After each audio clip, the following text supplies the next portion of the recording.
നാമം വാഴ്ത്തപ്പെടുവാനായിട്ട് എല്ലാ കഴിയുന്നുണ്ട്. കിടക്കുന്ന ദൈവം കേൾക്കുവാനായിട്ടും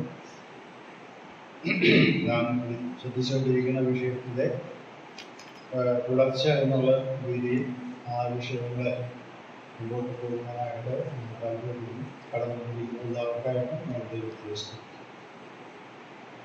ഈ വിഷയം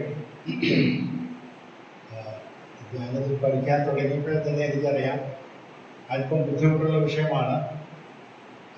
നമ്മൾ ചിന്തിക്കുന്ന സാധാരണഗതിയിൽ ചിന്തിക്കുന്നതിനേക്കാൾ അല്പം കൂടി വ്യത്യാസപ്പെട്ടാണ് കാര്യങ്ങളൊക്കെ എന്ന് മനസ്സിലാക്കുമ്പോഴാണ് ഇത് എത്രത്തോളം നമുക്ക് ഉൾക്കൊള്ളാൻ കഴിയുമോ എത്രത്തോളമാണ് നമ്മുടെ മനസ്സിലുള്ളതായ ധാരണകൾ വ്യത്യാസം വരുന്നത്. ദൈവവചനത്തിൻ്റെ അടിസ്ഥാനത്തിലാണ് നമ്മൾ കാര്യങ്ങൾ മനസ്സിലാക്കേണ്ടത് എന്നുള്ള ചിന്താഗതിയുള്ള ആളാണ് ഞാൻ. അതുകൊണ്ടാണ് ഇതിനെ മുമ്പോട്ട്. കാരണം ഞാൻ വളരെ വർഷങ്ങൾക്ക് മുമ്പ് തന്നെ ഞാൻ എൻ്റെ സഭയിൽ പറയുന്നതാണ്, ഇവിടെ പറയുന്നതല്ല. പലപ്പോഴും ദൈവവചനം നമ്മൾ പ്രസംഗിക്കുന്നു, കേൾക്കുന്നു, പാട്ട് പാടുന്നു, ധ്യാനങ്ങൾ കേൾക്കുന്നു, പുസ്തകങ്ങളിൽ വായിക്കുന്നു, ഒക്കെ ശരിയാണ്. എന്നാൽ പലപ്പോഴും അത് ദൈവവചനത്തിൽ അത് അങ്ങനെ തന്നെയാണോ എന്ന് നമ്മൾ പരിശോധിക്കാറുണ്ട്. അപ്പോസ്തലപ്രവൃത്തികളാണ് വായിക്കുന്നത്. ദൈവവചന വിശ്വാസികൾ ഉത്തമന്മാരായിരുന്നു. കാരണം അപ്പോസ്തലനായ പൗലോസാണ് പ്രസംഗിക്കുന്നത് എന്നുള്ളതുകൊണ്ടൊന്നും അവരത് അംഗീകരിക്കാനായിട്ട് തയ്യാറായില്ല. ദൈവവചനം പരിശോധിച്ച് ദൈവവചനം പറയുന്നത് പഴയ നിയമമാണെന്നുള്ളത് അത് പരിശോധിച്ച് അത് അങ്ങനെ തന്നെയാണോ എന്ന് ഉറപ്പുവരുത്തുവാനായിട്ട് അവർ ശ്രമിച്ചു. ഞാൻ പൊതുവെ പറയാനുള്ള ഒരു വിഷയമാണത്. വസ്തുതാപരമായ തെറ്റ് എന്ന് പറയുന്ന വാക്ക് അതൊരു കോടതി ഭാഷയാണ്. ഫാക്ച്വൽ ഇനാക്യുറസി എന്നാണ് പറയുന്നത്. ഞാനത് എൻ്റെ സഭയിൽ പറഞ്ഞിട്ടുള്ളതാണ്. അപ്പോൾ എൻ്റെ വീട്ടിൽ വന്നപ്പോൾ എൻ്റെ ഭാര്യയോട് ചോദിച്ചു, ഇതൊക്കെ ഇവിടെ പറഞ്ഞാലേ ഈ ആളുകൾക്ക് കൺഫ്യൂഷനാകും എന്ന്. ഞാൻ പറഞ്ഞതല്ല, പലതും വേദപുസ്തകത്തിൽ എഴുതിയിട്ടുള്ളതല്ല നമ്മൾ മനസ്സിലാക്കുന്നതും പ്രസംഗിക്കുന്നതും കേൾക്കുന്നു. കാരണം നമ്മുടെ പ്രസംഗങ്ങളൊക്കെ പലതും ഒരു വൺ വേ ആണ്. എന്ന് പറഞ്ഞാൽ ഒരാൾ പ്രസംഗിക്കുന്നു, ആ പ്രസംഗിക്കുന്ന ആളുടെ വാക്ചാതുര്യം അനുസരിച്ചും ഭാഷാ പ്രയോഗം അനുസരിച്ചൊക്കെ ആളുകളെ കൈകെടുക്കും. എന്നാൽ അന്യോന്യം ആശയങ്ങൾ കൈമാറുകയോ ചോദ്യങ്ങൾ ചോദിക്കുകയോ അല്ലെങ്കിൽ തർക്കങ്ങളിലേക്ക് വരികയും ചെയ്യുമ്പോഴാണ് ഈ പറഞ്ഞ കാര്യങ്ങൾ അങ്ങനെ തന്നെ അല്ല എന്ന് വെളിവാക്കും. ഞാൻ ചില ആളുകളോട് ദിവസമൊക്കെ സംസാരിച്ചു വന്നപ്പോൾ വളരെ കൊല്ലങ്ങൾക്ക് മുമ്പുണ്ടായ ഒരു സംഭവം എൻ്റെ ഓർമ്മയിലേക്ക് അടുത്തു. അത് വളരെ വർഷങ്ങൾക്ക് മുമ്പ് എം വി ചെറിയാൻ സഭയൊക്കെ ജീവിച്ചിരുന്ന കാലം കുന്നംകുളം സഭയുടെ ആഭിമുഖ്യത്തിൽ അവിടെ ഒരു കൺവെൻഷൻ നടന്നുകൊണ്ടിരിക്കുകയാണ്. എം വി ചെറിയാൻ സാഹിബ് പ്രസംഗകനാണ്. സഭയിൽ JC ദേവും അവിടെ പ്രസംഗം. JC ദേവ് അന്ന് വളരെ ചെറുപ്പമാണ്. കുന്നംകുളം ഏരിയ നിങ്ങൾക്കറിയാം, യാക്കോബക്കാരുടെയും ഓർത്തഡോക്സുകാരുടെയും മർത്തോമക്കാരുടെയൊക്കെ കേന്ദ്രമാണ്. അപ്പം ഇത് ഞാൻ എൻ്റെ അളിയൻ ജീവിച്ച പെങ്ങളുടെ ഭർത്താവ്, പഴുതിയുള്ള പെങ്ങളുടെ ഭർത്താവ്, ഈ സൗകര്യം മാത്രമേ ജീവിച്ചിട്ടുള്ളൂ. ഏകദേശം ഇപ്പോൾ ജീവനുണ്ട്, അല്ലെങ്കിൽ 10-15 വയസ്സെങ്കിലും കാണും. അത്രയും കൊല്ലം മുമ്പുള്ള കാര്യമാണ് ഞാൻ പറയുന്നത്, വളരെ വർഷങ്ങൾക്ക് മുമ്പ്. അന്ന് ഞാൻ വളരെ യുവാവായിരുന്നപ്പോൾ എന്നോട് വന്ന് അദ്ദേഹം പറഞ്ഞതാണ്. പ്രസംഗം ഇങ്ങനെ നടന്നുകൊണ്ടിരിക്കുകയാണ്. JC ദേവ് പ്രസംഗിച്ചുകൊണ്ടിരിക്കും. JC ദേവ് വെച്ചാൽ അല്പം പണ്ഡിതനായ മനുഷ്യനാണ്, തൃശ്ശൂർക്കാരനാണെന്ന് നമുക്കറിയാലോ. അദ്ദേഹം പത്രപ്രവർത്തകനായിരുന്നു. പിന്നീടാണ് സുവിശേഷവേദിക്കാരിൽ റാന്നിയിലൊക്കെ താമസമായി. സാധാരണ തെക്കൻ ഭാഗത്തു നിന്നാണ് ഇങ്ങോട്ടൊക്കെ പ്രസംഗങ്ങൾ വരും. ഈ തൃശ്ശൂരിൽ നിന്ന് ഒരാൾ പോയിട്ട് റാന്നി പോയി താമസിച്ച് അവിടുത്തെ നേതാവാകാൻ വളരെ ചുരുക്കം സംഭവിക്കുന്ന കാര്യം. അദ്ദേഹം അവിടെ വലിയ പ്രയോജനമായ പണ്ഡിതനൊക്കെയാണ്, വളരെ വായിച്ച് പഠിച്ച് ഇതിൽ പല ഗ്രന്ഥങ്ങൾ എഴുതിയിട്ടുള്ള വ്യക്തി. ഇദ്ദേഹം പ്രസംഗിച്ചുകൊണ്ടിരുന്നപ്പോൾ പ്രസംഗമധ്യേ കേൾവിക്കാരനായ ഒരു വ്യക്തി എഴുന്നേറ്റ് ഇങ്ങോട്ട് പോയി. അപ്പൊ ഇദ്ദേഹം എന്തോ പറഞ്ഞപ്പോ ഒരു വെല്ലുവിളിയുടെ സ്വഭാവത്തിൽ എന്തോ പറഞ്ഞു. വേദപുസ്തകത്തിൽ എന്തെങ്കിലും തെറ്റുണ്ടെങ്കിൽ തിരുത്താൻ ഞാൻ തയ്യാറാണ്, ആർക്കെങ്കിലും ധൈര്യമുണ്ടോ എന്ന് ചോദിച്ചവർക്ക് ഒരാളെയും കൊണ്ടും സാധാരണ ആരും ധൈര്യപ്പെട്ട് വരാറില്ല. അദ്ദേഹം മുമ്പോട്ട് കടന്നു വന്നു. ആകാശത്തിന് മീതെയുള്ള വെള്ളവും ആകാശത്തിന് കീഴെയുള്ള വെള്ളവും വേർതിരിച്ചു എന്ന് വരച്ചു. ഈ ആകാശത്തിന് മീതെയുള്ള വെള്ളം എവിടെയാണ്? ഇതൊരു ചോദ്യം, പ്രതീക്ഷിച്ച ചോദ്യമല്ല. അപ്പൊ അദ്ദേഹം ആകെ ഒന്ന് പരിഭ്രാന്തനായി, എന്ത് പറയണമെന്നറിയാതെ എം.വി. ചെറിയാൻ സാറ് നമുക്കറിയാം. അദ്ദേഹം വളരെ പ്രഗത്ഭനായ പ്രസംഗകനാണ്. വളരെ വാക്ചാതുര്യത്തോട് പ്രസംഗിക്കുക. അദ്ദേഹം ഒരു അധ്യാപകനായിരുന്നു. അദ്ദേഹം വേഗം സ്റ്റേജിലേക്ക് കയറി വന്നത് അതിനുള്ള ന്യായങ്ങളൊക്കെ പറഞ്ഞ് ഒരു വിധം സമാധാനിപ്പിച്ച്. അപ്പൊ അന്ന് യുവാവായിരിക്കുന്ന വളരെ ചെറുപ്പക്കാരനായ എനിക്കൊന്ന് 10-30 വയസ്സ് താഴെ പ്രായമുള്ള ജെ.സി. ദേവ് ആകെ വേർത്തു കുടിച്ച് വല്ലാതെ ആവശ്യം ചെയ്തായിരുന്നു. എം.വി. ചെറിയാൻ സാറുള്ളതാണ്. ഇപ്പൊ എന്റെ അളിയും അത് എം.വി. ചെറിയാൻ സാർ അവിടെ ഉള്ളത് കൊണ്ടാണ് ഇതെല്ലാം രക്ഷപ്പെട്ടത്. വളരെ അപ്പൊ ഞാൻ പറയാൻ ഉദ്ദേശിച്ചത്, അളിയത് പറഞ്ഞ കാര്യം വെച്ചാൽ നമ്മുടെ എല്ലാ സ്ഥലങ്ങളിലും നമ്മൾ പ്രസംഗിക്കുമ്പോൾ ആരും ഒന്നും ചോദിക്കുന്നില്ല എന്ന് വിചാരിച്ച് എല്ലായിടത്തും അങ്ങനെ ആയിക്കൊള്ളണം എന്നില്ല. അതുകൊണ്ടാണ് നമ്മുടെ സഭാഹോളുകളിലും പലപ്പോഴും പലരും സംശയങ്ങളും ചോദിക്കുന്നു, കേൾക്കുന്നു, പോകുന്നു എന്നല്ലാതെ ചോദ്യങ്ങൾ ചോദിക്കാനോ ഒന്നും മുതിരുന്നില്ല. ചോദ്യങ്ങൾ ചോദിച്ചാലും പ്രശ്നങ്ങളാണ്. ചോദിച്ചാൽ ഞങ്ങളുടെ സഭയിൽ തന്നെ ചില വർഷങ്ങൾക്ക് ഉണ്ടായ ഒരു സംഭവം, ക്ലാസ് നടന്നുകൊണ്ടിരിക്കുക, ഞാനെല്ലാ ക്ലാസ്സും പ്രായമുള്ള സൗഹൃദമാണ്, അല്പം കഴിവുള്ള സൗഹൃദം. അപ്പോ ആർക്കെങ്കിലും സംശയമുണ്ടോ? പ്രവർത്തിക്കുന്നതാണ് ക്ലാസ് എടുക്കുന്നത്. അപ്പോ കുറച്ച് വർഷങ്ങൾ മുമ്പാണ് ഉണ്ടായത്. എനിക്ക് ഒരു 20 വർഷമെങ്കിലും മുമ്പാണ് തോന്നുന്നു. അപ്പോൾ അദ്ദേഹം ക്ലാസ് എടുക്കുമ്പോൾ ആർക്കെങ്കിലും സംശയങ്ങളുണ്ടെങ്കിൽ ചോദിക്കാം. ഞാൻ പറഞ്ഞ കാര്യത്തിൽ അഭിപ്രായ വ്യത്യാസം ഉണ്ടെങ്കിൽ ഞാൻ പതുക്കെ കരുതി നോക്കും, വേറൊരാളും വേറെ പോകും. അപ്പോ ഞാൻ ചോദിച്ചില്ല, ഞാൻ വെറുതെ കാണിച്ചുള്ളൂ. അപ്പോ മറ്റേ സഹോദരൻ ചില സംശയം ചോദിച്ചു. ഞാൻ പിന്നെ എന്താ പറയാനുള്ള ഞാൻ ചോദിച്ചു. അപ്പൊ അദ്ദേഹത്തിന് ഈ കാര്യത്തിന് തൃപ്തികരമായി മറുപടി പറയാനായിട്ട് മുൻകൂട്ടി അദ്ദേഹം വളരെ വിഷമിച്ച് കഴിഞ്ഞപ്പോൾ യോഗം കഴിഞ്ഞപ്പോൾ സന്നിധി ചോദിക്കുന്നു ഞാൻ വിചാരിച്ചില്ല. ഞാൻ പറഞ്ഞു, അല്ല പ്രസംഗമതി ഇങ്ങനെയാണല്ലോ പറഞ്ഞത്, സംശയമുള്ളവർക്ക് ചോദിക്കാമെന്നാണല്ലോ പറഞ്ഞത് ഞാൻ. അപ്പൊ അതുകൊണ്ടാണ് സംശയം ഉണ്ടെന്ന് പറഞ്ഞത്. അപ്പൊ ആ സംശയം ഇപ്പോഴും എന്താ മാറിയിട്ടില്ല, ഇപ്പോഴും അത് ഇങ്ങനെ കിടക്കുകയാണ്.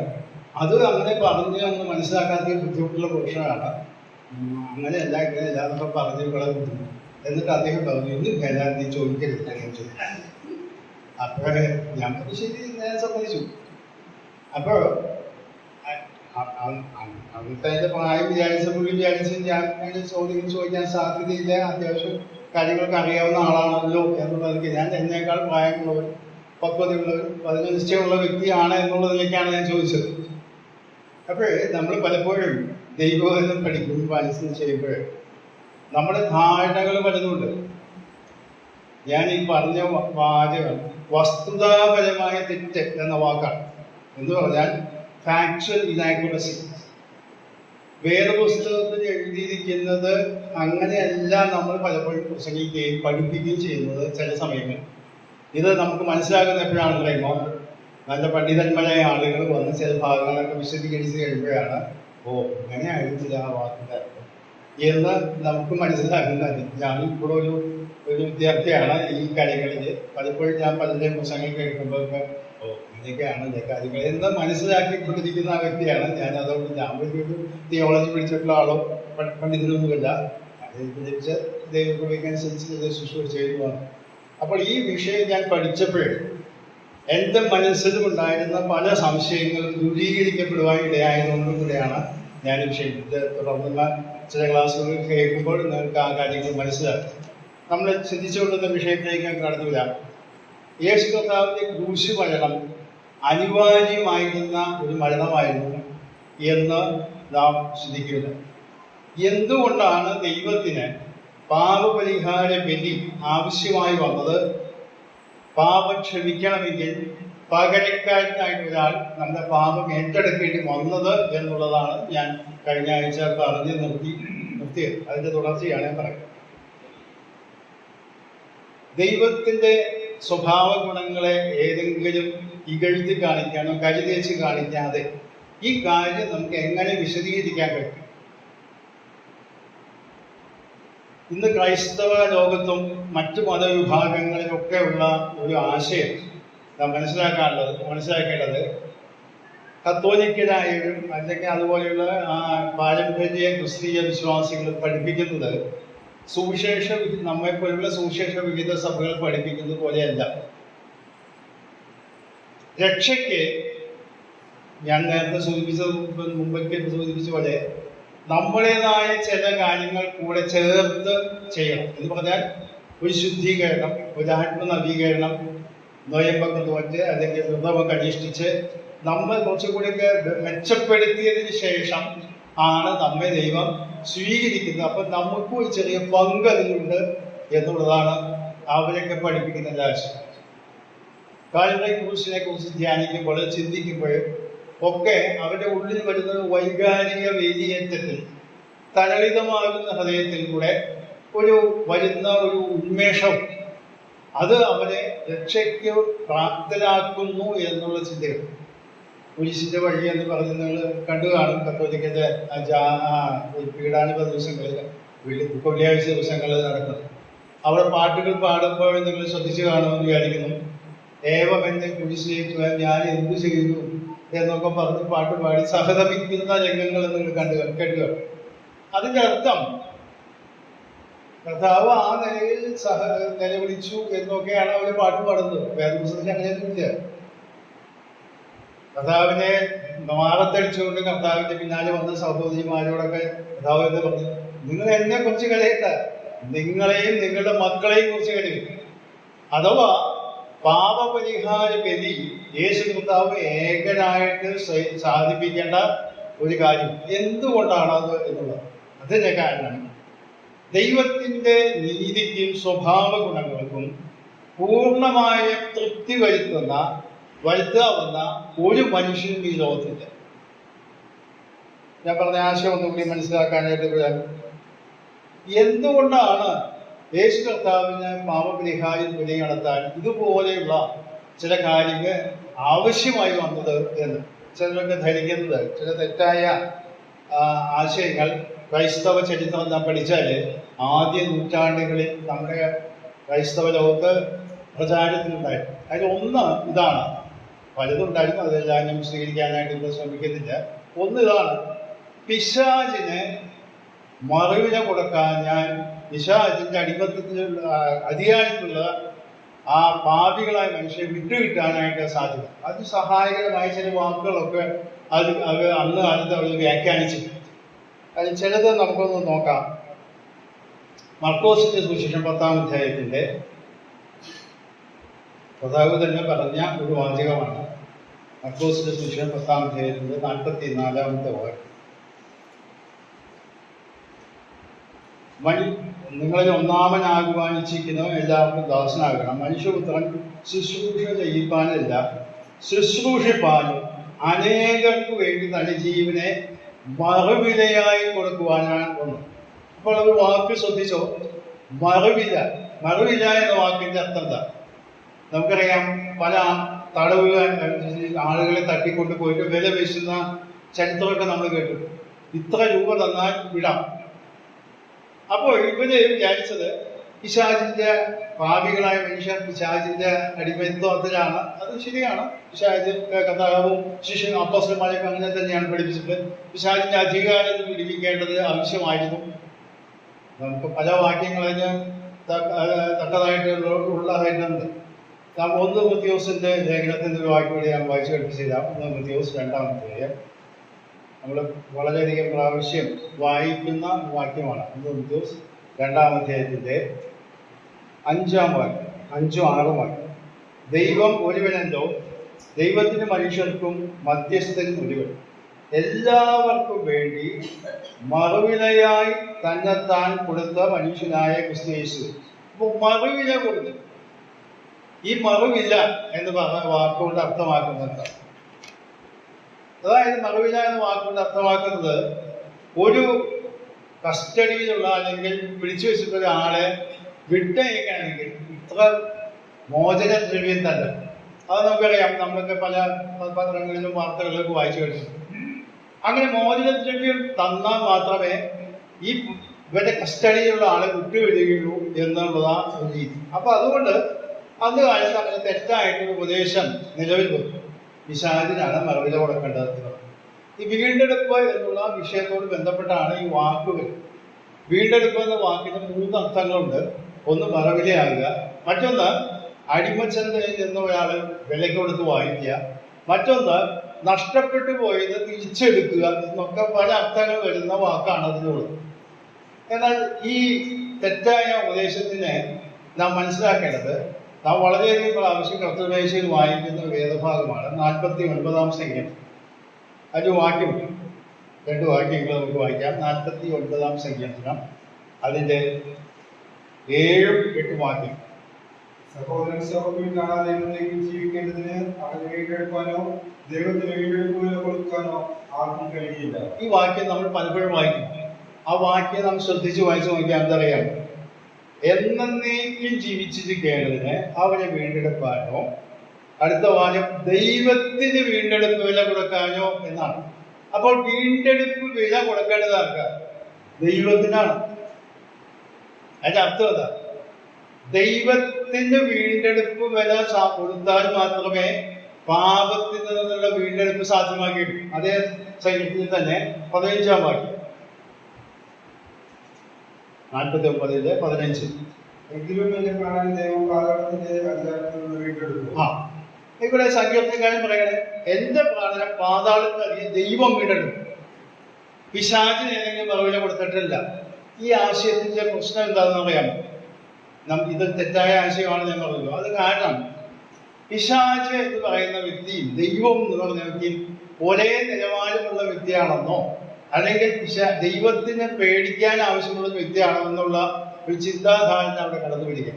നമുക്കറിയാം, പിശാചും ദൈവത്താൽ സൃഷ്ടിക്കപ്പെട്ടവനാണ്.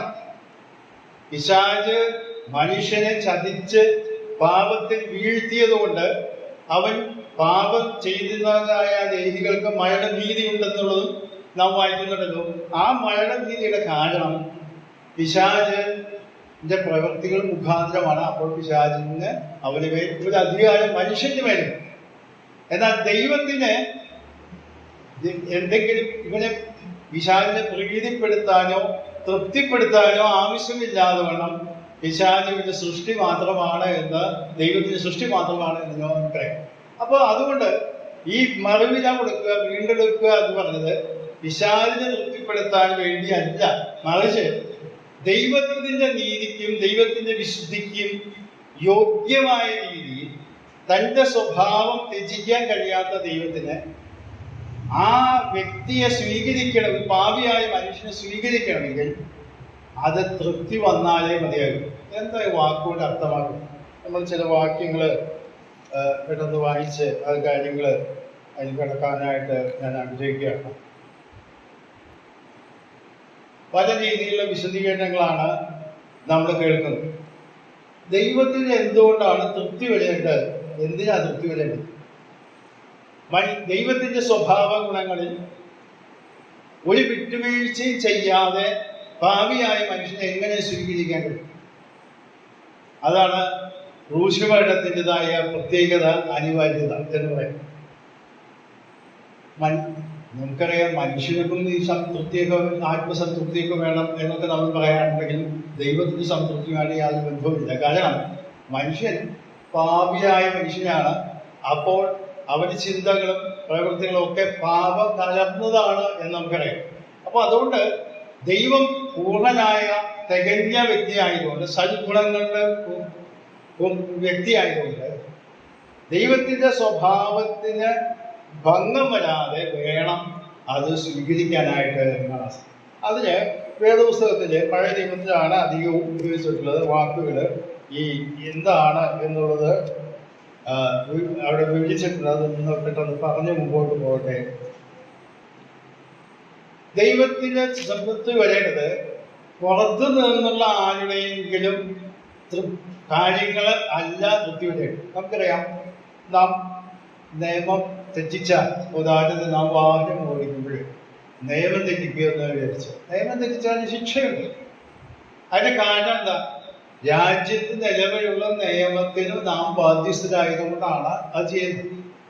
ഇന്ത്യ രാജ്യത്തിന്റെ സംവിധാനങ്ങളൊക്കെ പരിമിതമാണ്. മറ്റ് വിദേശ രാജ്യങ്ങളിൽ പലയിടത്തും നാം ഇന്ന് ചെയ്യുന്ന പോലെ ഇന്നല്ല. ഒരാൾ ട്രാഫിക് നിയമം ലംഘിച്ചാൽ ഉടനടി പോലീസ് വന്നു കേസ് ചാർജ് ചെയ്യും.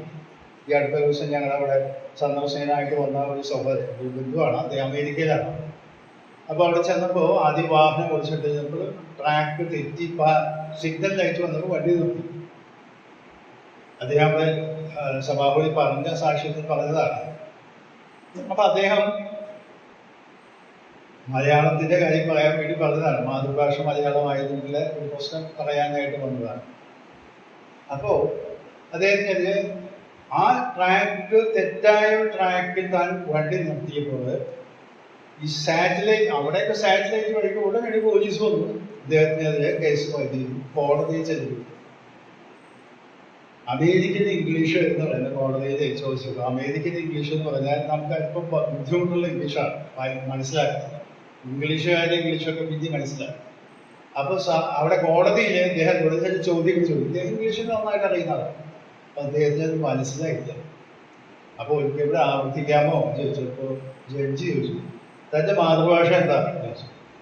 അതുകൊണ്ട് എന്റെ മാതൃഭാഷ മലയാളമാണ്. അപ്പോ ഇംഗ്ലീഷ് അല്ല. എന്നാ ശരി, നിങ്ങൾക്കൊരു തർജ്ജമക്കാരനെ തരാം എന്ന് പറഞ്ഞു. അങ്ങനെ തർജ്ജമക്കാരനെ കൊടുത്തു. അങ്ങനെ മലയാളത്തിന്റെ പേര് പറഞ്ഞു. പിന്നത്തെ കേസ് നീട്ടി വെച്ചു. ഇന്നത്തെ പ്രാവശ്യം അത് ആ ചാർജ് ചെയ്ത പോലീസുകാർ വന്നില്ല. അതുകൊണ്ട് അത് രക്ഷപ്പെട്ടു പോകുന്നു. അപ്പൊ ഞാൻ പറഞ്ഞത്, നിയമം നമ്മുടെ നാട്ടിലൊക്കെ നിയമം പലപ്പോഴും തെറ്റിച്ച പലരും ചിലപ്പോഴൊക്കെ പിടിക്കപ്പെടും എന്ന് മാത്രമേ ഉള്ളൂ. അവിടെ അങ്ങനെയല്ല. നിയമം വളരെ കർക്കശമായതുകൊണ്ട് പോലീസുകാർ രംഗത്തൊന്നും വേണമെന്നില്ല. അവർക്ക് സിഗ്നൽ കിട്ടും, അവർ ഉടനടി വന്ന് അറസ്റ്റ് ചെയ്യുന്നതൊക്കെ ഞാൻ നേരത്തെ കേട്ടിട്ടുണ്ട്. കാരണം നിയമം തെറ്റിച്ചാൽ ശിക്ഷയുണ്ട്. ഇവിടെ ദൈവത്തിനെ തൃപ്തി വരുത്തണമെങ്കിൽ ദൈവത്തിന്റെ സ്വഭാവത്തിന് മാറ്റം വരുത്താതെ വേണം അത് ചെയ്യാനായിട്ട്. 1 തിമോഥെയോസ് 2-ാം അധ്യായത്തിന്റെ 13-ാം വാക്യം നമുക്ക് വായിക്കാൻ. നമുക്ക് ഇവിടെ പരിചയമുള്ള വാക്യമാണ്. 1 തിമോഥെയോസ് 2-ാം അധ്യായത്തിന്റെ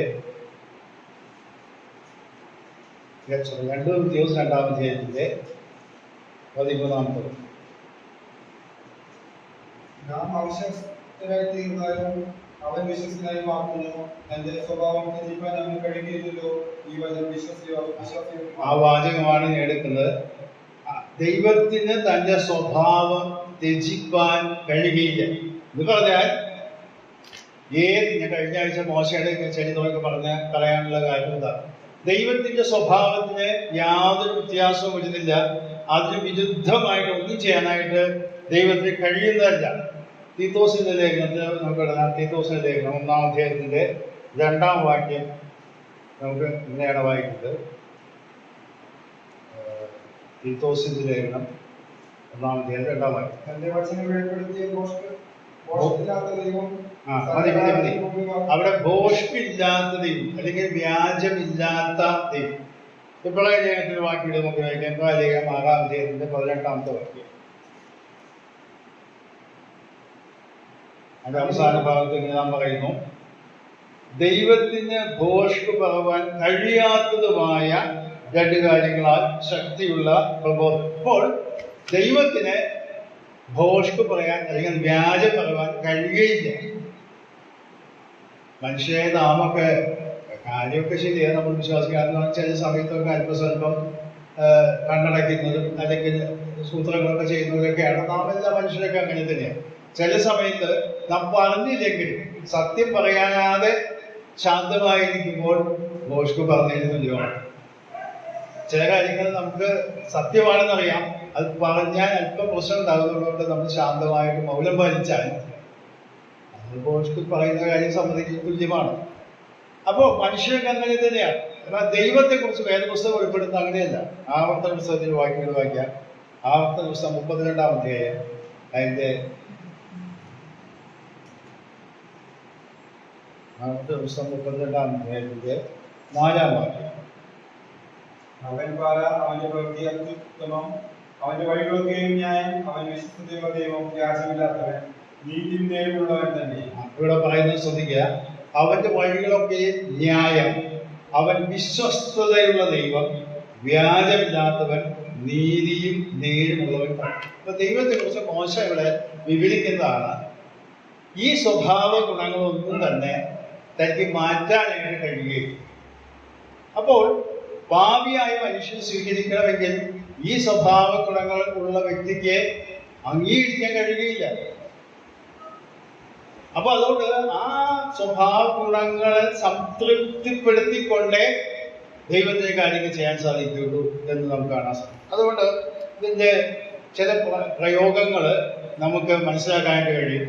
ദൈവത്തിന്റെ കോപം ഉണർത്തുന്ന ചില സംഗതികൾ, രംഗങ്ങൾ ഇസ്രായേൽ ജനത്തിന്റെ ചരിത്രത്തിൽ നമ്മൾ കാണാൻ സാധിക്കും. അവിടെ ഒന്ന് പെട്ടെന്ന് വായിച്ചു പോകാം.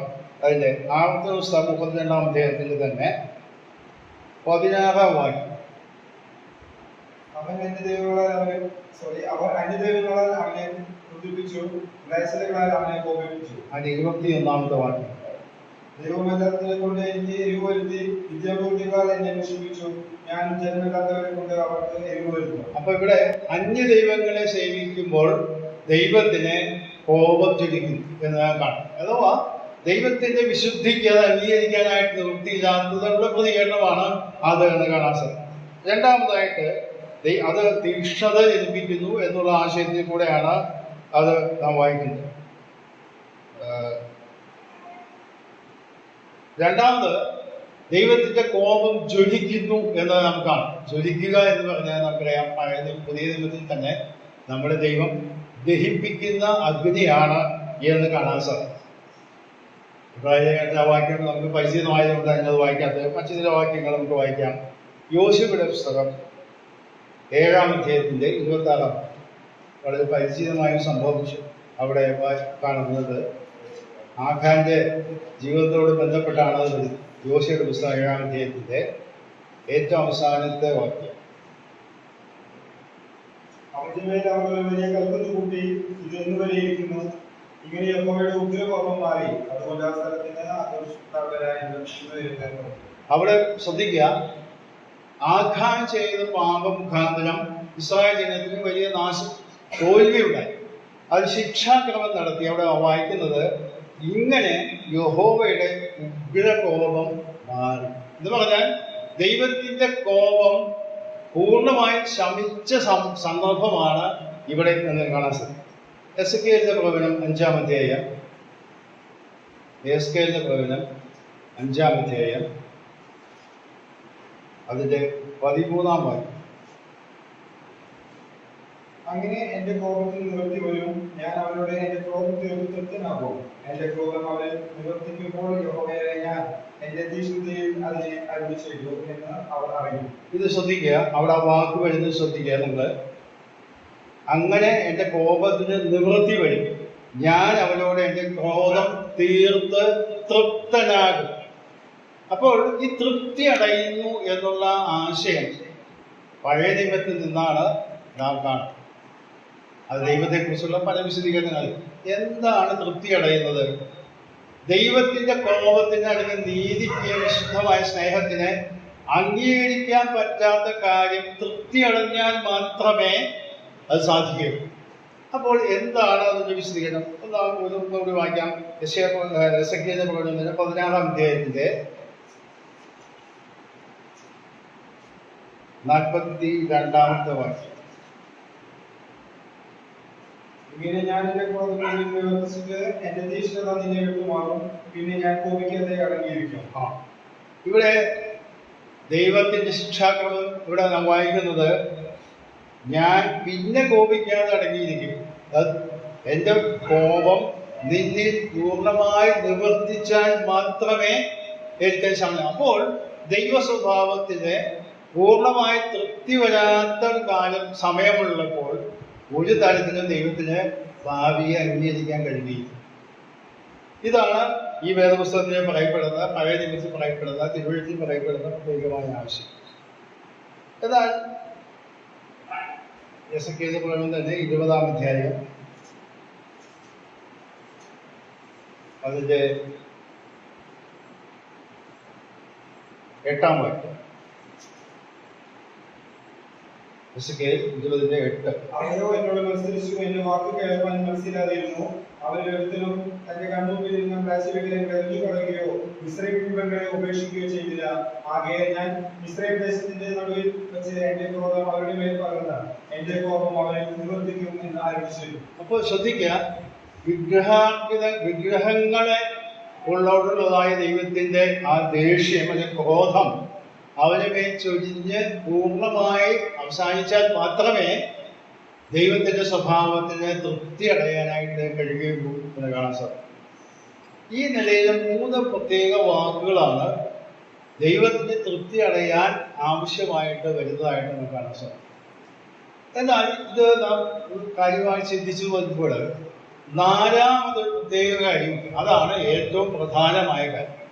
അത് വേദപുസ്തക ഭാഷയിൽ പറയപ്പെടുന്ന ആശയം, എൻ്റെ നാമത്തിന് തക്കവണ്ണം.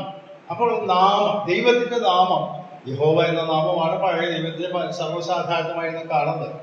യഹോവ എന്ന നാമത്തിന്, ദൈവത്തിന്റെ നാമത്തിന് യോജിക്കാത്ത ഒന്നിനെയും ദൈവത്തിന് അംഗീകരിക്കാൻ കഴിയും. പക്ഷേ ദൈവത്തിന്റെ നാമത്തിന് നാം വളരെ പരിചയപ്പെട്ട സങ്കീർത്തനമാണ് 23-ാം സങ്കീർത്തനം. 23-ാം സങ്കീർത്തനത്തിന്റെ ഒരു വാക്യം നമുക്ക് വളരെ പരിചയമുള്ള വാക്യമാണ്. ഞാനത് വായിച്ച് കേൾപ്പിച്ചില്ല. 23-ാം സങ്കീർത്തനത്തിലെ അതിന്റെ 3-ാം വാക്യം. എന്റെ പ്രാണനെ അവൻ തണുപ്പിക്കുന്നു, തിരുനാമ നിമിത്തം എന്റെ നീതിപാതകളിൽ നടക്കും. ഇവിടെ സങ്കീർത്തനക്കായ ദാവീദ് പറയുകയാണ്, എന്റെ പ്രാണനെ തണുപ്പിക്കുന്നു, എന്നെ ദൈവത്തിന്റെ പാതയിൽ നടത്തുന്നത് തിരുനാമ നിമിത്തമാണ്. എന്ന് പറഞ്ഞാൽ എന്റെ യോഗ്യതയുടെ അടിസ്ഥാനത്തിലല്ല, ദൈവത്തിന്റെ നാമത്തിന്റെ അടിസ്ഥാനത്തിലാണ്. അപ്പൊ ദൈവത്തിന്റെ നാമം എന്ന വാക്കുകൊണ്ട് ഉദ്ദേശിക്കുന്നത് ദൈവത്തിന്റെ പൂർണ്ണമായ വ്യക്തിത്വത്തെയാണ്. ദൈവം ആരാണ് എന്നുള്ളതാണ്. മനുഷ്യരായ നാമൊക്കെ പേര് കിട്ടുമ്പോൾ മാതാപിതാക്കൾക്ക് ഇഷ്ടപ്പെടുന്ന പേര് കിട്ടുന്നു. ആ സ്വഭാവമൊന്നും ആ വ്യക്തി കാണണമെന്നില്ല. സ്ത്രീ ആയാലും പുരുഷനായാലും ആൺകുട്ടിയായാലും പെൺകുട്ടിയായാലും നമ്മൾ പേരെടുക്കും, നമുക്ക് ഇഷ്ടപ്പെട്ട ഒരു പേര് കിട്ടും. എന്നാൽ ദൈവത്തിന്റെ നാമം എന്ന് പറഞ്ഞാൽ നമ്മുടെ സ്വഭാവ ഗുണങ്ങൾ തന്നെയാണ്. അപ്പോൾ ആ നാമത്തിന് വിരുദ്ധമായി ഒന്നും ചെയ്യാനായിട്ട് ദൈവത്തിന് കഴിയുകയില്ല. നമ്മുടെ പ്രവൃത്തികൾക്ക് അനുസരിച്ച് നമ്മളെ ശിക്ഷിക്കുന്നവരാണ് ദൈവം. പക്ഷേ അവിടെയും ദൈവത്തിന്റെ നാമത്തിന് യോജിക്കുന്ന രീതിയിൽ മാത്രമേ അത് ചെയ്യാനായിട്ട് ദൈവത്തിന് കഴിയുകയുള്ളൂ. ഈ ആശയം വളരെ പ്രസിദ്ധമായ ചില വാക്യങ്ങൾ നിങ്ങളുടെ ശ്രദ്ധയിലേക്ക് കൊണ്ടുവരണം എന്ന് ഞാൻ ആഗ്രഹിക്കുന്നു. എസ്കേലിന്റെ പ്രവചനം തന്നെ കടന്നു വരാം. എസ്കേലിന്റെ പ്രവചനം 20-ാം അധ്യായത്തിലെ നമ്മൾ വായിച്ച ആ ഭാഗത്തിലെ 21-ഉം 22-ഉം വാക്യങ്ങളെ നമുക്ക്. എന്നാൽ മക്കളും എന്നോട് മത്സരിച്ചു, അവർ എന്റെ ചട്ടങ്ങളെ അനുസരിച്ചില്ല, എന്റെ വിധികളെ പ്രമാണിച്ച് നടത്തുമില്ല. അവയെ ചെയ്യുന്ന മനുഷ്യർ അവയാൽ ജീവിക്കും. അവർ എന്റെ ശബ്ദങ്ങളെ അശുദ്ധമാക്കി. ആകയാൽ ഞാൻ മരുഭൂമിയിൽ വെച്ച് എന്റെ ക്രോധം അവരുടെ മേൽ പകർന്ന് എന്റെ കോപം അവരെ നിവർത്തിക്കുമെന്ന് അരുളി ചെയ്തു. എങ്കിലും ഞാൻ എന്റെ കൈ പിൻവലിക്കും. ഞാൻ അവരെ പുറപ്പെടു വെച്ച് പണ്ടജാതികളുടെ മുമ്പാകെ എന്റെ നാമം അശുദ്ധമാക്കാതിരിക്കേണ്ടതിന് അഭിമുഖം പ്രവർത്തിക്കുകയും ചെയ്തു. ഇവിടെ ഇത് പഴയ നിയമത്തിൽ നടന്ന സംഭവങ്ങൾ ഇവിടെ ആവർത്തിച്ച് പറയുന്നതാണ്. ഒരുപാട് ദിവസം 22-ാം അധ്യായത്തിലൊക്കെ നടന്ന സംഭവം ഇവിടെ പറയുന്നത് ദൈവം അവരെ ശിക്ഷിച്ചു. പക്ഷേ 22-ാം വാക്യത്തിൽ ഞാൻ വായിക്കുന്നത്, ഞാൻ എൻ്റെ കൈ പിൻവലിക്കുകയും ഞാൻ അവരെ പുറപ്പെടുവിച്ചത് കണ്ട ജാതികളുടെ മുമ്പാകെ എൻ്റെ നാമം അശുദ്ധമാകാതെ ഇരിക്കേണ്ടതിന്. ശ്രദ്ധിക്കുക, ദൈവത്തിന്റെ നാമം ജാതികളുടെ ഇടയിൽ ദുഷിക്കപ്പെടാതിരിക്കേണ്ടതിന് അവരെ ഇസ്രായേൽ ജനത്തിന്റെ പാപത്തിന് ശിക്ഷിച്ചെങ്കിലും അവരെ പൂർണ്ണമായി നശിപ്പിച്ച് ഇല്ലാതാക്കിയില്ല. ഈ ഭാഗം നമ്മൾ വായിക്കുമ്പോഴേ പഴയ നിയമത്തിൽ 2 സ്ഥലത്താണ് മോശെ ദൈവജനത്തിന് വേണ്ടി ഇടനിന്ന് വാദിച്ചത് എന്ന് നമുക്ക് കാണാൻ സാധിക്കും. ഒന്ന് പുറപ്പാട് ദിവസം 32-ാം അധ്യായത്തിലാണ് അത് ഉള്ളത് നമുക്കറിയാം. പുറപ്പാട് ദിവസം 32-ാം അധ്യായത്തിന്റെ പശ്ചാത്തലം നമുക്കറിയാം. അവിടെ മോശെ ദൈവസന്നിധിയിൽ ചെന്നിരുന്ന് ന്യായപ്രമാണങ്ങളൊക്കെ എഴുതി വാങ്ങിച്ചുകൊണ്ടിരിക്കുക, അതിന്റെ വിശദീകരണങ്ങൾ ചെയ്തുകൊണ്ടിരിക്കുകയാണ്. അപ്പോൾ മോശ പർവ്വതത്തിൽ നിന്ന് വരുന്നു, താമസിക്കുന്നു എന്ന് നോക്കുമ്പോൾ അവരാകെ വേവലാതിയായി. ഞങ്ങളുടെ നേതാവിനെ കാണാനില്ല, പല ദിവസങ്ങളായി. അപ്പോഴവർ പറഞ്ഞു, അഹരോനോട് പറഞ്ഞു, ഞങ്ങളുടെ മുമ്പാകെ നടക്കുന്നത് ദൈവത്തെ ഉണ്ടാക്കിയതാണ്. അങ്ങനെയാണ് അവർ കാളക്കുട്ടിയെ വാർത്തുണ്ടാക്കി അതിന് മുമ്പിൽ തുള്ളുകയും ചാടുകയൊക്കെ ചെയ്തിട്ട് ദൈവം പറഞ്ഞു, നീ വേഗം ഇറങ്ങിച്ചില്, ഈ ജനം വഷളായി തീർന്നിരിക്കുന്നു, ഞാനിവരെ നശിപ്പിക്കാൻ പോവുകയാണ് എന്ന് പറഞ്ഞപ്പോൾ ദൈവസന്നിധിയിൽ മോശ വീട് കിടന്ന് അവർക്ക് വേണ്ടി വാദിച്ച് അവര് മുമ്പിൽ ഇടം നിന്നുകൊണ്ട് കാര്യങ്ങൾ ചെയ്തതായിട്ടൊക്കെ കാണാം. അപ്പോൾ അവിടെ ആ കാര്യം ഇവിടെ യഹോസ്കേൽ എടുത്ത് പറയുന്നത് എന്താന്ന് പറയുമ്പോൾ, ദൈവത്തിന്റെ നാമം ജാതികളുടെ ഇടയിൽ ദുഷിക്കപ്പെടാതിരിക്കേണ്ടതിന് വേണ്ടിയാണ് ദൈവം പൂർണ്ണമായും അവരെ നശിപ്പിച്ചു കളയാൻ. ഈ ഭാഗം ഞാൻ വളരെ വർഷങ്ങൾക്ക് വായിച്ചുകൊണ്ടിരുന്നപ്പോൾ 32-ാം അധ്യായത്തിന്റെ 32-ാം അധ്യായത്തിന്റെ പശ്ചാത്തലം നമുക്ക് മനസ്സിലായാൽ, അതുപോലെ സംഖ്യാപുസ്തകം 14-ാം അധ്യായത്തിലൊക്കെ ഈ ഭാഗം വിവരിക്കുന്നു. മറ്റൊരു രംഗമാണ് അത് സംഖ്യാപുസ്തകത്തിൽ പറയുന്നത്. മോശയോട് 2 പ്രാവശ്യമായിട്ട് ദൈവം പറഞ്ഞു, ഒരു ഓഫറും, ഞാൻ ഈ ജാതിയെ നശിപ്പിക്കാൻ പോവുകയാണ്. ഇത് പാപികളാണ്, അല്ലെങ്കിൽ മത്സരം കണ്ടവരാണ്, മത്സരികളാണ്, വിഗ്രഹജാതികൾ. ഞാൻ നിന്നെയും നിന്റെ കുടുംബത്തെയും വർദ്ധിപ്പിച്ച് അനുഗ്രഹിച്ച് ഇസ്രായേൽ ജാതി എന്ന ജാതി നിന്റെ കുടുംബമായിട്ട് ആ നിലയിൽ വരുത്താം എന്ന് മോശയോട് ദൈവം പറഞ്ഞു. ഭാഗം നിങ്ങൾ മനസ്സിലുണ്ടെന്ന് വിചാരിക്കുന്നു. ഈ അധ്യായത്തിൽ തന്നെ 10-ാം വാക്യം 32.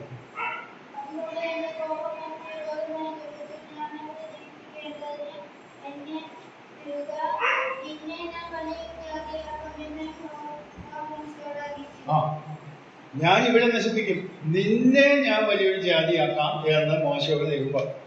മോശ പറഞ്ഞു, വേണ്ട, അങ്ങനെയല്ല. കാരണം മറ്റുള്ള ജാതികളായ ആളുകൾ കേൾക്കും, ഇവിടെ ഇസ്രായേലിൽ നിന്ന് വിടുവിച്ചു കൊണ്ടുവന്നിട്ട് ദൈവം വഴിയിലിട്ട് കൊന്നുകളഞ്ഞു, അതുകൊണ്ട് അങ്ങനെ ചെയ്യരുതേ ദൈവമേ എന്ന് മോശ വീട് കിടന്ന് കരഞ്ഞ് പ്രാർത്ഥിച്ചപ്പോഴാണ് ശിക്ഷാഗൃഹത്തിന് കൂടെ കിടത്തി.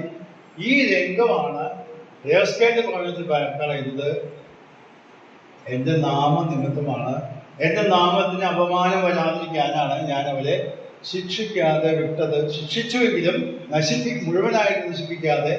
അവൻ അന്ന് മത്സരിച്ചതായ ആളുകളൊക്കെ കൊല്ലപ്പെട്ടെങ്കിലും അവരുടെ മക്കള് വളർന്നു വന്നപ്പോൾ ഇസ്രായേൽ കാനാൻ നാട്ടിലേക്ക് പ്രവേശിച്ചു എന്നുള്ള ചരിത്രം നമുക്കറിയാം.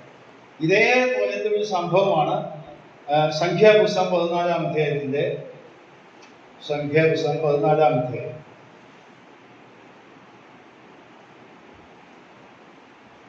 12-ാം വാക്യം. ഞാൻ അവരെ മഹാമാരിയാൽ ദണ്ഡിപ്പിച്ച് സംഹരിച്ചുകളയും, നിന്നെ അവരെക്കാൾ വലിപ്പവും ബലവുമുള്ള ജാതിയാക്കുകയും ചെയ്യുമെന്ന് അരുളി ചെയ്തു. അത് ഇതിന്റെ പശ്ചാത്തലം, കനാൻ നാട് ഉറ്റുനോക്കാൻ പോയവരെ 10 പേര് വന്ന് അതിനെതിരായിട്ടുള്ള ഒരു റിപ്പോർട്ട് കൊടുത്തപ്പോഴേ ഇവരാകെ അങ്കലാപ്പിലായി, ഇവരാകെ മത്സരിച്ചു. വേറൊരു തലവനെ നിശ്ചയിച്ച് നമുക്ക് ഇനി ഇസ്രായേലിലേക്ക് മടങ്ങി പോകാം എന്നൊക്കെ പറഞ്ഞ് ദൈവത്തോട് മത്സരിച്ചപ്പോഴുണ്ടായ സംഭവം. അവിടെയും ദൈവം മോശയോട് പറഞ്ഞെന്താ, അവിടെ ശ്രദ്ധിക്കുക, നിന്നെ അവരെക്കാൾ വലിപ്പവും ബലവുമുള്ള ജാതിയാക്കാം എന്ന് മോശയോട് പറഞ്ഞപ്പോൾ മോശ പറഞ്ഞു, വേണ്ട ദൈവമേ, നിന്റെ നാമത്തിന് അപമാനം വരുത്തുന്ന ഒരു കാര്യം ചെയ്യരുത് എന്നത്. ഈ കാര്യം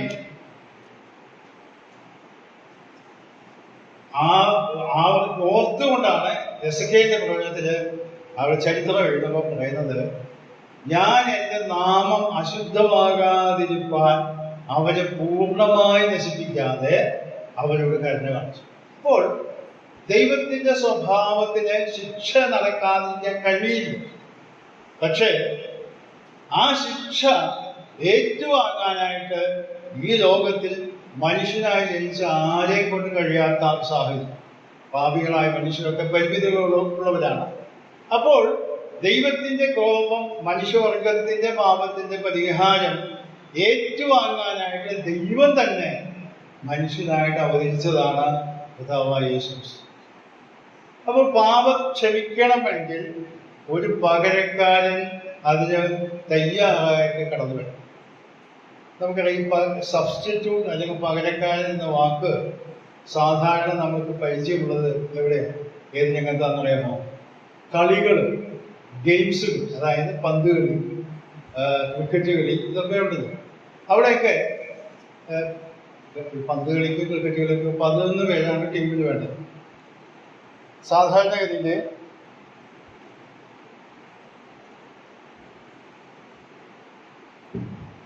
16-17 ആളുകൾ ടീമിലുണ്ടാകും. ബാക്കിയുള്ളവർ എന്താന്ന് പറയുന്നത് എക്സ്ട്രാ എന്നായിട്ടാണ്. എക്സ്ട്രാ അതിനെയാണ് ഒരാൾ ഒരു കളിക്കാരന് പരിക്ക് പറ്റിയാൽ ആ ആളെ മാറ്റി നിർത്തി അത് പകരക്കാരനെ ഒരാളെ, നമുക്കത് പരിചയമുള്ളതാണ്, പന്ത് കളിയൊക്കെ നമുക്കറിയാം. അപ്പൊ പകരക്കാരൻ വന്ന് ചെയ്യുന്നത് എന്താ, മുൻപ് കളിച്ചിരുന്നവന്റെ അതേ പൊസിഷനിൽ കളിക്കണം.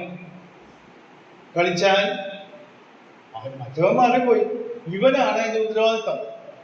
കളിക്കണം, ഗോളടിച്ചാലും അല്ലെങ്കിൽ ഫൗൾ ചെയ്താലും ഒക്കെ ഉത്തരവാദിത്തം ഈ പകരക്കാരനായ മനുഷ്യനാണ്.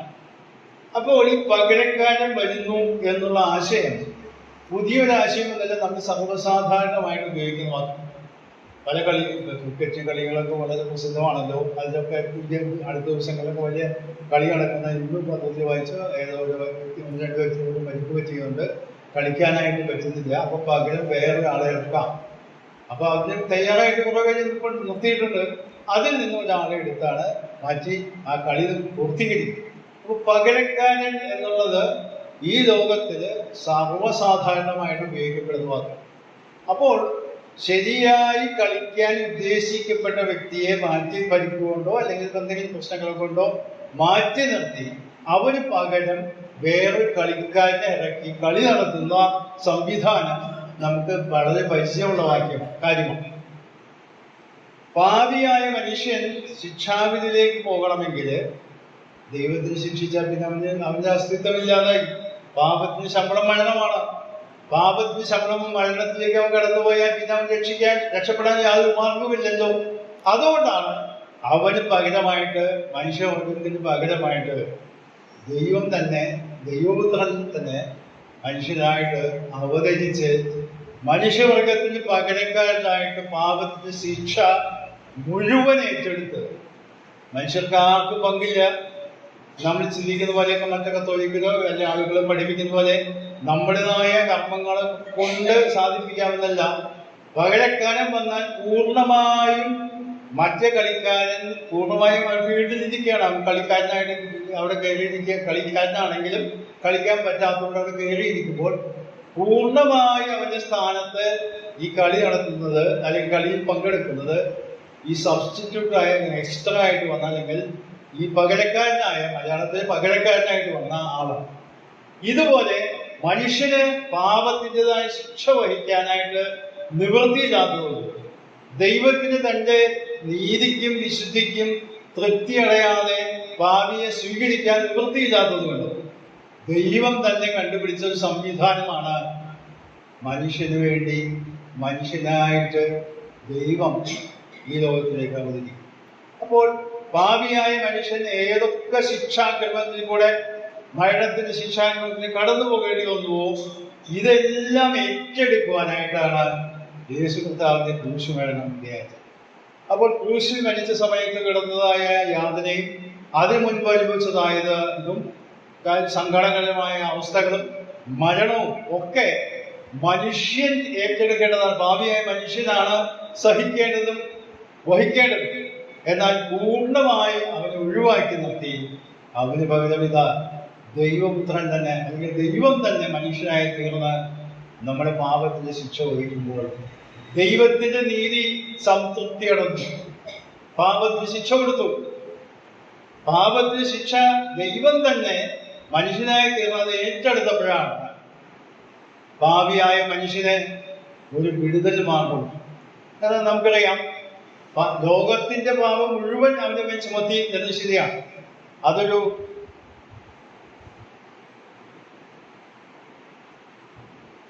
മനുഷ്യൻ എന്ന് പറയുന്നത് ഒരു വർഗമാണ്. പറഞ്ഞ മനസ്സിലായോ?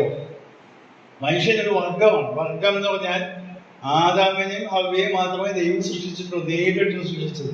പിന്നെയൊക്കെ അവരുടെ സന്താന പരമ്പരകളായിട്ടാണ് വരുന്നത്. എന്നാൽ ദൈവദൂതന്മാര്, പിശാചു ദൈവദൂതനായിരുന്നല്ലോ, ദൈവദൂതന്മാര് അങ്ങനെ വർഗമല്ല. എന്ന് പറഞ്ഞാൽ അവരിങ്ങനെ അക്രമമാരുണ്ടായി ജനിച്ചു വളർന്നു വന്ന കൂട്ടരല്ല. അവരൊക്കെ വ്യക്തിപരമായി സൃഷ്ടിക്കപ്പെട്ട ജീവികളാണ്.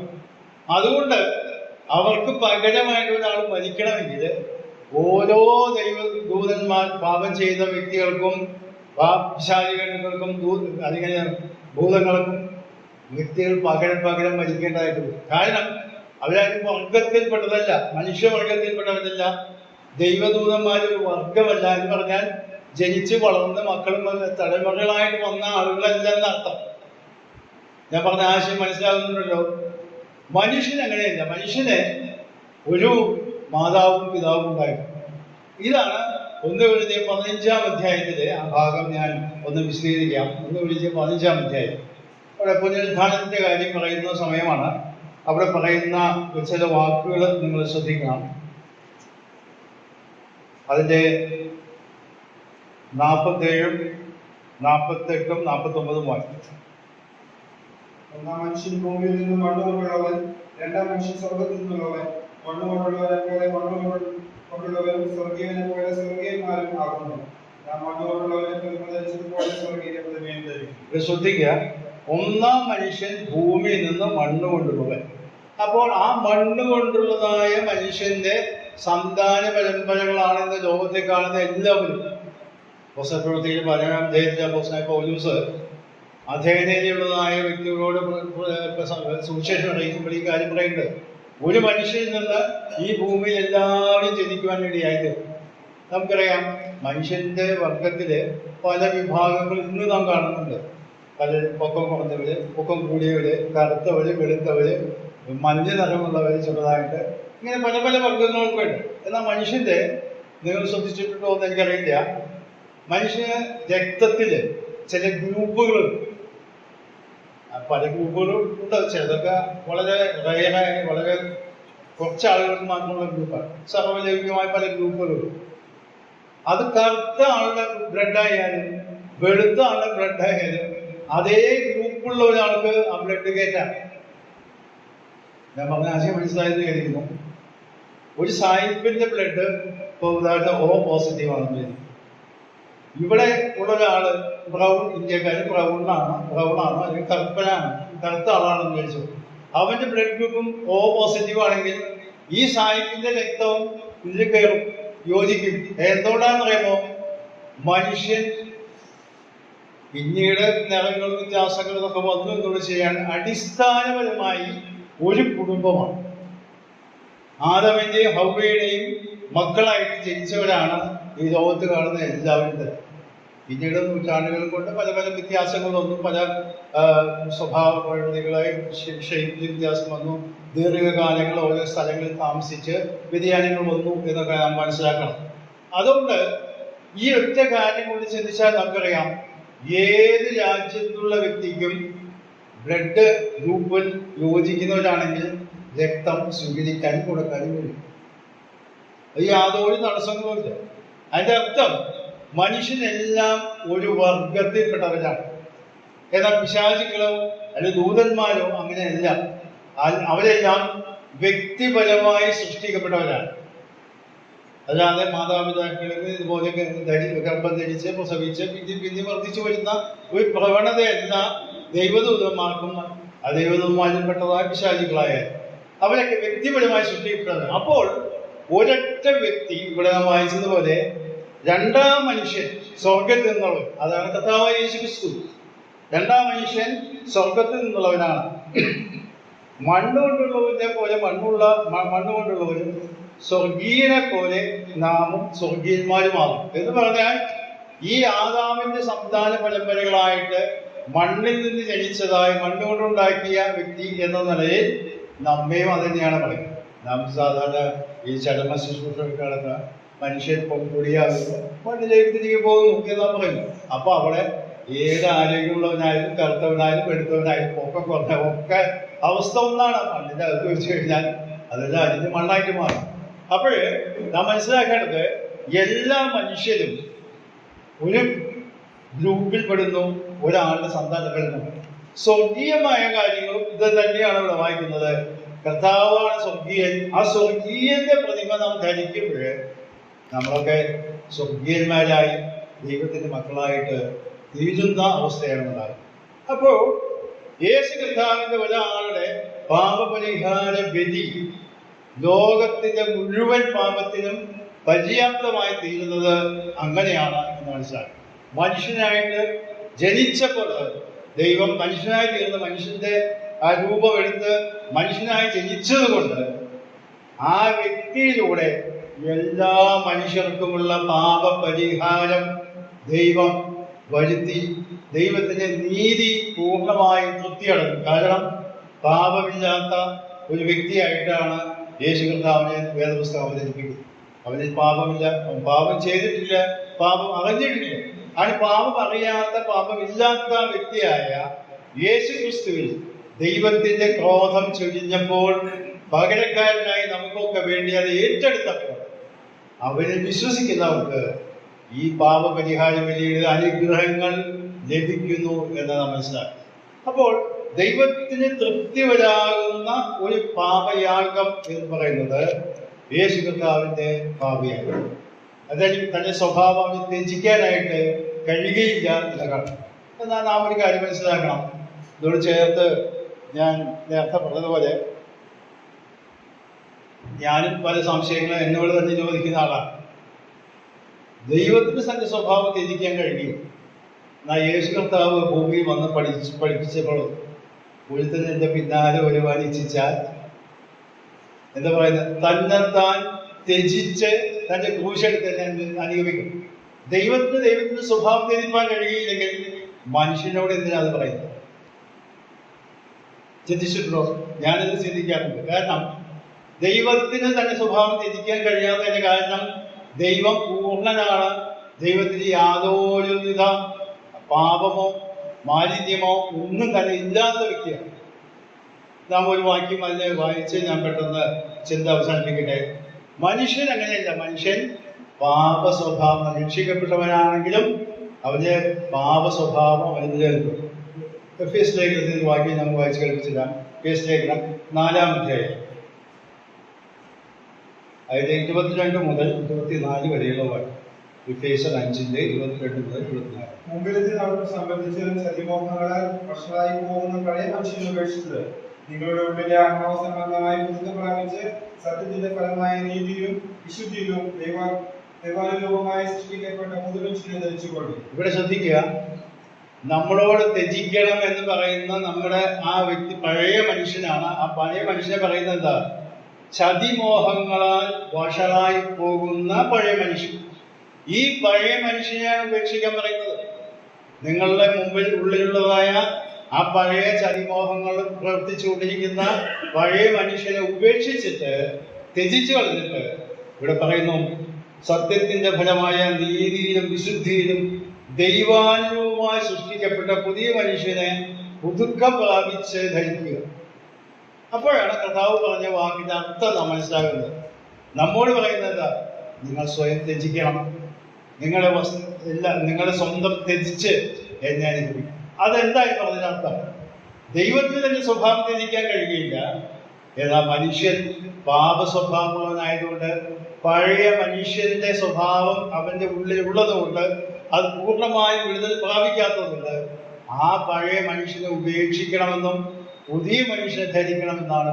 അപ്പോൾ ദൈവത്തിന് ഇനി അങ്ങനെ ഒരു മാറ്റം വരുത്താൻ ആവശ്യമില്ലാതെ വേണം 100% നീതിമാനും 100% വിശുദ്ധനുമായ ദൈവം പാപത്തിന്റെ ശിക്ഷ നമുക്ക് നീങ്ങി എന്നുള്ളത് ശരിയാണെങ്കിലും പാപ സ്വഭാവം നമ്മിൽ ഉള്ളത് കൊണ്ടാണ് കർത്താവ് പറയുന്നത്, നിങ്ങളെ തന്നെ ത്യജിച്ച് നാൾ തോറും എന്നെ ക്രൂശെടുത്തുകൊണ്ട്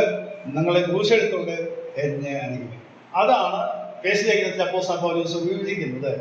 ചതിമോഹങ്ങളാൽ വഷളായി പോകുന്ന പഴയ മനുഷ്യനെ ഉപേക്ഷിച്ച് ദൈവാനുരൂപമായി സൃഷ്ടിക്കപ്പെട്ട പുതിയ മനുഷ്യനെ ധരിച്ചാൽ നമുക്ക് ഈ അനുദിന ജീവിതത്തിൽ വിജയകരമായി കൊണ്ടുപോകാൻ കഴിയും. ഈ ചിന്തകളാൽ ദൈവം നമ്മെ സഹായിക്കും.